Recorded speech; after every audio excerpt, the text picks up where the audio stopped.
નમસ્કાર, real power ન્યૂઝમાં આપનું હાર્દિક સ્વાગત છે। સૌથી પહેલા નજર કરીશું આજના મહત્વના મુખ્ય સમાચાર પર। વડોદરા પાદરા રોડ ઉપર સર્જાયો વધુ એક અકસ્માત। અડલાદરાથી પાદરા જવાના માર્ગ પર સર્જાયો અકસ્માત। અડલાદરા રોડ પર આવેલ નારાયણવાડી સમન્વય સ્ટેટસ પાસે સર્જાયો અકસ્માત।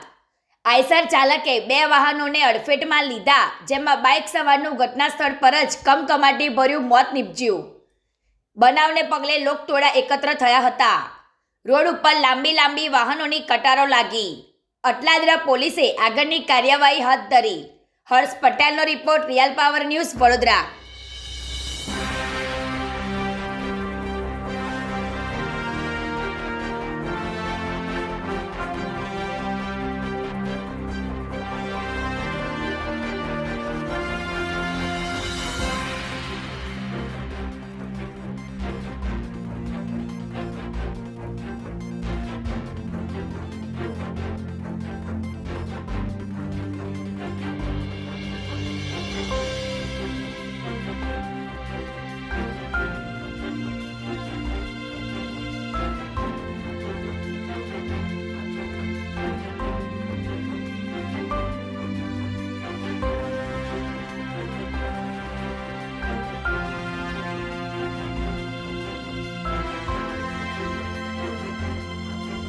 ગુજરાતી સમાચારો ઘરે બેઠા નિહાળવા માટે રિયલ પાવર ન્યૂઝ ચેનલને લાઈક કરો, શેર કરો, સબસ્ક્રાઇબ કરો।